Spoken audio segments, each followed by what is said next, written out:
üks viimase aja sügavamaid vestlusi oli panga finantsnõustajaga. Ja mitte mõne oma lähedasega. Täiesti võõras inimene. Aga millest me kõigest ei rääkinud? Majanduslikust seisust, plaanidest järgmise 30 aasta jaoks, siis plaanidest pensioniea lõpuni. Keerutamata öeldes surmani. Sõdade võimalikkusest, selle aja jooksul linnade kasvamisest, kahanemisest, rahva iibest ja uutest ja tühjadest kodudest, maatükkidest, bensihüpetest, liiklusõnnetustest, vaimuhaigustest, invaliidsusest, töövõimetuse määradest, pärandustest, vanematest, lastest ja lastelastest, laenust ja laenust. Ehk võlast. Kes saab, kes ei saa. Kes on usaldusväärne, kes mitte. Mis on usaldus?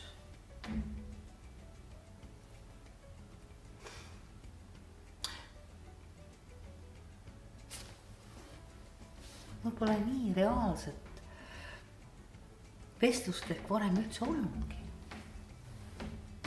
Sellist emotsionaalset kontakti päris asjadest. Ma ei tea, ikka kipuvad jutud sõpradega minema kuhugi lillede taha. Mingit erilist muljet ei jäta. Nii palju, kui mul üldse sõpra on. Ma kaotan neid miski pärast väga kergesti. No ilmselt selle eelmise lause tõttu.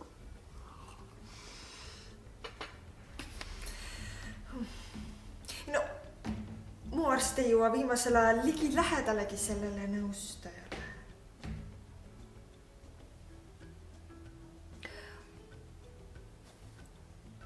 Seal pangakontoris oli justkui 19. sajandi romaani õhustik. Vaesuse, rikkuse, tüli õhutav alatoon. Kes saab, kes ei saa, draama. Auvõlad. Hasartmängud. Kaasavarad. Klassi erinevused. Testament. Perekonnad, tülid. Mida õhutab raha. Religioon ja muu säärane. Vennad Karamazovid. Kui eht kaubandus ja elukindlustusromaan. Või veel stiilipuhtam isa kurioon. Jaa. Teisalt oli õhus ka kiireloomulisem emotsioon. Umbes nagu teatud rämpskirjadel. Must futsk. Ma tahan sind. Sa oled minu jaoks ilus ja väärtuslik. Sellistesse võiks tegelikult isegi rohkem olla. Muidugi ma tahan olla ihaldatud. Ma tahan olla kasulik. Hea võldnik on kasulik.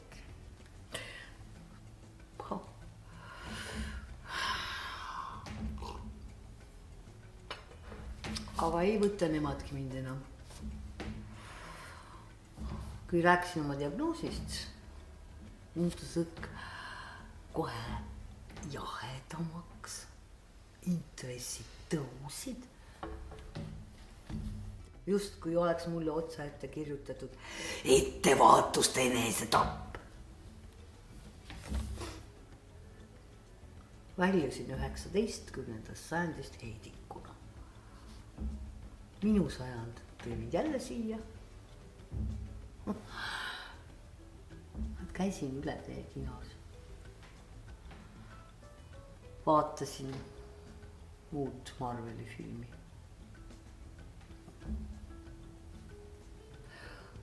Ja ei vaadanud ka.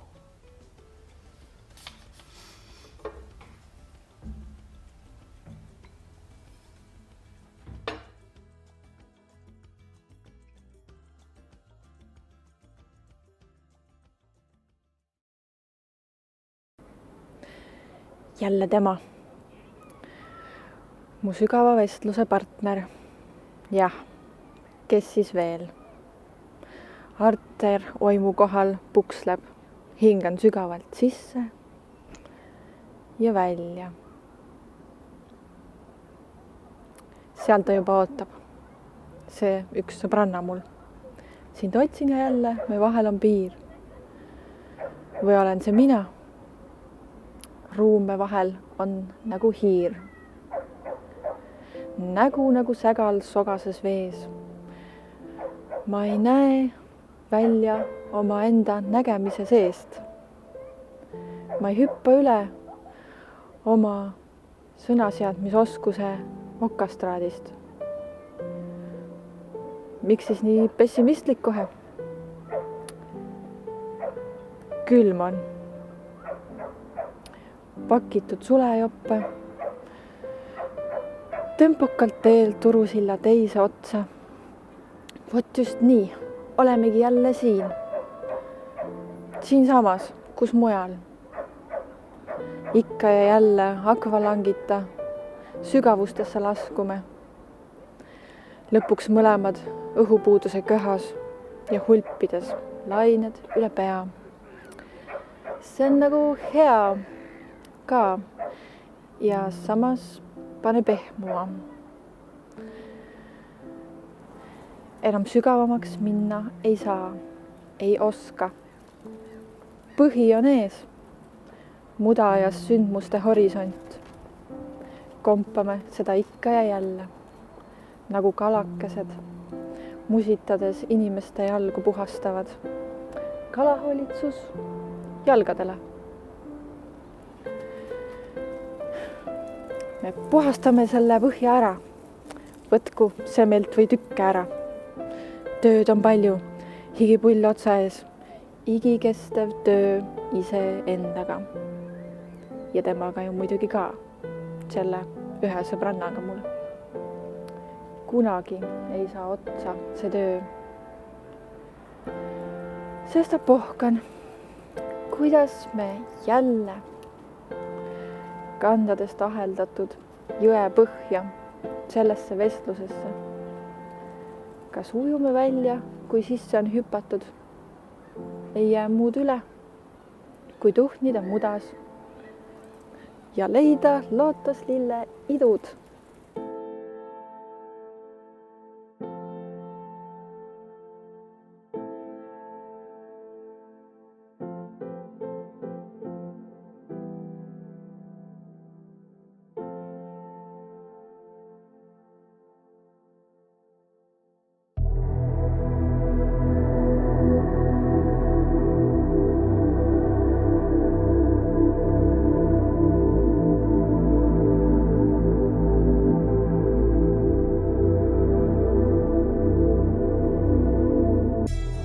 Tunnen end kui kinni jäänud jõehobu, aga ma olen rahul. Lihtsalt seisan nabani mudas, haavatavana, pea surmaohus. Aga naeratan päikesele vastu. Kas jõehobud üldse naeratavad? Hea küsimus, aga võin olla esimene. Rahul olen igal juhul.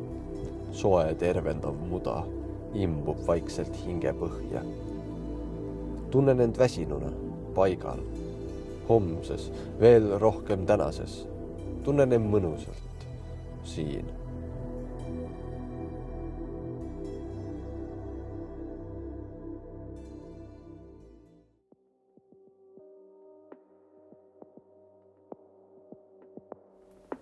Animal and human are only words.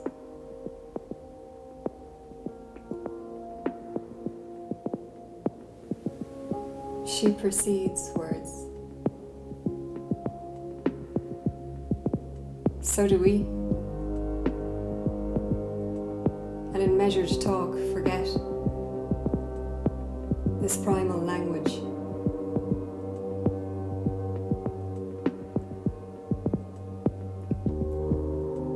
Instinct is formless,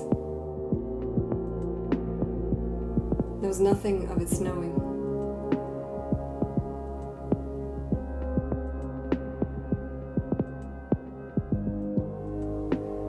Put these parts to take apart. I know her mouth. She knows my hands. I know her movements. It shies. She knows my voice. It shies. Aligning to jump, I ask to stride and she decides. We rise and merge with everything, within time and without.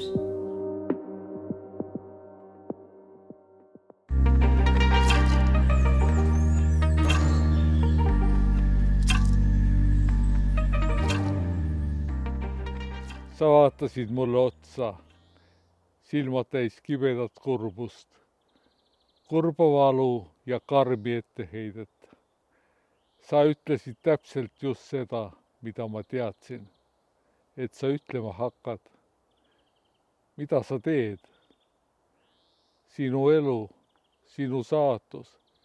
Ise tead, kas tahad surra nagu inimene või tahad surra nagu koer. Aga valik on sinu. Mul oli 2 koera, 2 saksa lambakoera, Donna ja Bruno. Ma ei olnud kunagi näinud, kuidas nad surevad. Kas see saab olla nii palju hullem sellest, kuidas surevad inimesed? Sellel õhtul jooksis Donna trepist alla nagu tavaliselt. Arvasin, et nagu tavaliselt. Jalutuskäigule enne uinakut. Trepi otsalt nägin. Oli heitnud põranda plaatidele. Uuris mind oma avatud silmadega. Korraks liikusid kõrvad. Ütles midagi omas keeles, mida ma ei mõistnud. Tõusis sabaots. Jäi puhkama. Oli lahkunud. Vaikselt ja märkamatult. Sain aru, et need olid olnud tema viimased sõnad mulle, millest ma aru ei olnud saanud. Võib-olla kui Bruno oleks sel hetkel seal kõrval, siis tema oleks mõistnud. Väljas ligines talv. Maa oli veel pehme. Vaikselt kaevasime õunapuu alla augu. Sängitasime ta liivamullasele puhkepaigale. Miks tulid sina ja ei olnud rahul sellega, mida nägid? Ma elavat elu, mis on riivatu, kõlvatu, vastutustundetu. Söö ja joo, su pidu saab varsti otsa, ütlesid sa. Kui sa ei taha surra nagu inimene, siis sa sured nagu koer. Ja ma nägin vaimu silmas Joosep Tootsi, kes tõmbab välja Damasri raua, keerab selle minule ja karjub. Sure, koer!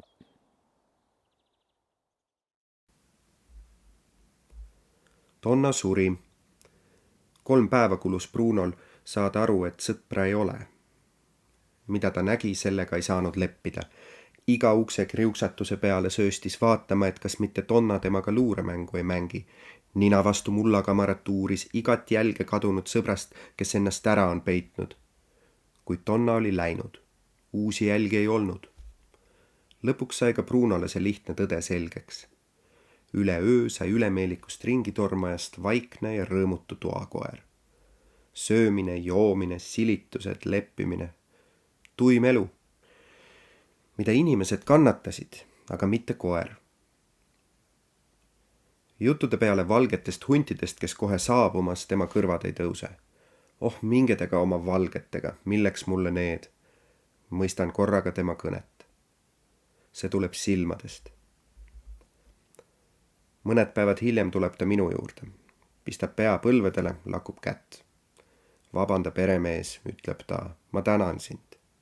Mul on siin olnud hea, aga nüüd on aeg minna. Ja loodan veel, et ta ikka vajab mind, nagu mina teda. Ja Bruno läks talle järele. 30-kraadises pakases maa ei paindu kirkalöökide all. tulevad soojad ja tema tuhk leiab Donna. Kohtuvad hinged saavad rahu. Sa naeratad.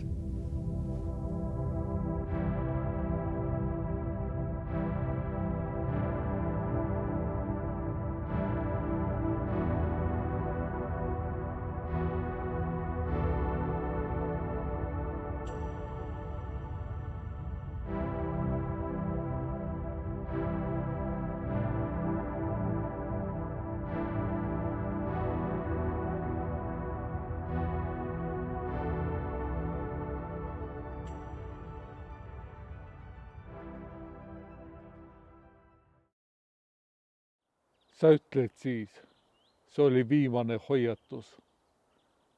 Sul valikuid ei ole enam. On elu lühike ja põrgu igavik. Ma vastan sulle värssides. Sa ära pane pahaks, isa taevas. Ei hakka hoidma kinni kohta paradiisi teel. Kui aeg on valida, ei kõhkleks. Sureks nagu koer.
Kolm korda kuukarva,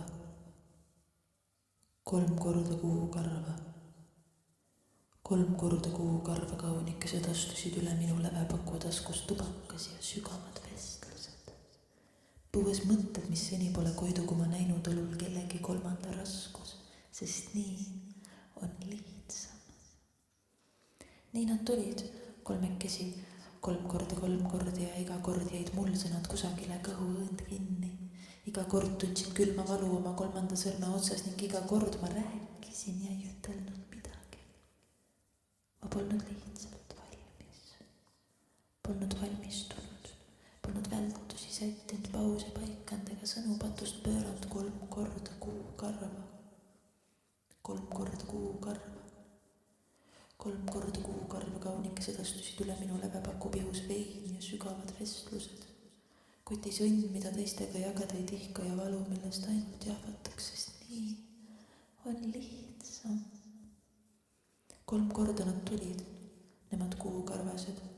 Tulid ja jõid mulluse piparmendi tõmmist rõhumaks minu sisekaimusele, sest suutmatus läbida pole midagi muud kui vähese meditatsiooniviga ja suutmatus oma nahka jagada tähendab, et ma ei ole veel lihtsalt peast südamesse tulnud. 3 korda kuukarva. 3 korda kuukarva. 3 korda kuukarva kaunikesed astusid üle minu levepaku sokiseles Bukovski ja sügavad vestlused. Kurvis abi, mida keegi pole palumas, käinud kaelas haletsus või uudisimu. Ma ei tee neil kunagi vahet. Ning eks nii ole ka lihtsam. Kui nad tulid, pakkusin helistelt oma korteri põrandal ning iga kord nemad 3 korda 3 silmakarvasid nägevad must läbi, mõistmata, et olen ise teinud enda nähtamatuks. Adumata, et ainult läbi minust ongi võimalik näha. Nii nad piidlesid ja ootasid ja ootasid ja ootasid ja pettusid, sest mida nad ei teadnud on see, et Jumalast ei ole mulle antud vabakõne annet, et mu sules rokkimine on kõike muud kui vahetu. 3 korda kuukarva. 3 korda kuukarva. 3 korda kuukarva kaunikesed astusid üle minu lävepakud, tulid koputama ka 4. korda. Aga me ei lasknud neid enam sisse.